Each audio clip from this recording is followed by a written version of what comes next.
আমাদের দেশের চিহ্নিত একটি মিডিয়া ৭১ টিভি চ্যানেলকে আমরা লক্ষ্য করছি যে তারা অতিমাত্রায় অতি উৎসাহী হয়ে ধর্মীয় বিষয়গুলোতে নাক গলাবার চেষ্টা করছে। এদেশের কিছু দালাল মিডিয়া আছে, বিশেষ করে ৭১, এই বিশ্ব দালাল। এটা আলেমদের কথাগুলো কাটছাট করে উল্টা পাল্টা করে কালার করার জন্য এরা লেগেছে।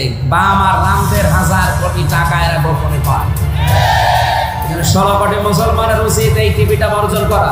৭১ টেলিভিশনের মতো একটা জঘন্য নাস্তিকতায় বিশ্বাসী, নাস্তিকতার আদর্শিত টেলিভিশন আলেমদের বক্তৃতাকে কাট করে আলেমদের বয়ানকে নারী বিদ্বেষী বয়ান হিসেবে প্রচার করার এক হীন প্রচেষ্টা চালিয়ে যাচ্ছে।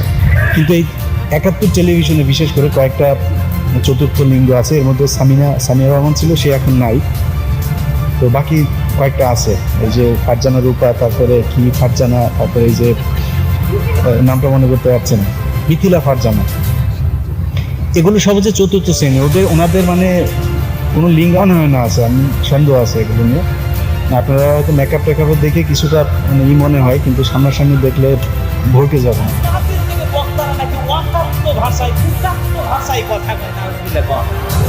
কোন বক্তা দেখছেন ওয়াজ মাহফিলে দাঁড়াইয়া নোংরা ভাষায় নারীদেরকে গালি দিচ্ছে? গালি দিয়েছে? আজকে সংবাদ টেলিভিশনে প্রচার করা হয় যে বিভিন্ন জুমার নামাজ থেকে বক্তারা নারী বিদ্বেষী উস্কানিমূলক বক্তব্য দিয়ে থাকে। বর্তমান সবচেয়ে একটা কুলাঙ্গার টিভি চ্যানেল ৭১ টিভি চ্যানেল। ৭১ নাম দিয়েছ নাস্তিক মহিলা। সময় আসতেছে তোর জুতা দিয়ে বাইরাবার। আলেম ওলামা খালি লকডাউন যাও, ৭১ টিভির বিরুদ্ধে আন্দোলন চলবে।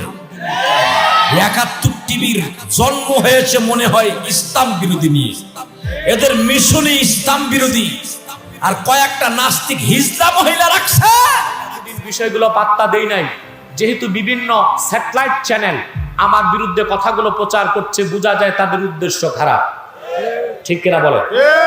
তাদের উদ্দেশ্য হচ্ছে, স্যাটেলাইট চ্যানেলগুলোর উদ্দেশ্য হচ্ছে বাংলাদেশে ওয়াজ মাহফিল বন্ধ করে দেওয়া। আমি নাকি বলেছি ৭১ টিভি প্রচার করেছে, আমি বলেছি অমুসলিমদের সম্পদ কেড়ে নিলে, ছিনে নিলে কোনো গুনাহ নাই। এটা প্রচার করতে দেশের একটা চ্যানেল আছে, আলেম ওলামাদের দাওয়াত দেয়। ৭১ টিভি নাকি একটা চ্যানেল আছে, জানো? আলেম ওলামাদেরকে দাওয়াত দিয়ে নাস্তিকতা নিয়ে, ইসলাম নিয়ে, ইসলামের ন্যায়ের বিরুদ্ধে ওখানে বসে বসে আরে আলেম ওলামাদেরকে নিয়ে কাছে ডেকে নিয়ে অপমান, অপদস্থ, এমনকি ইসলামের ন্যায় বিচার আছে। এবং ওনারা বলে যে আমরা হলাম সেকুলার।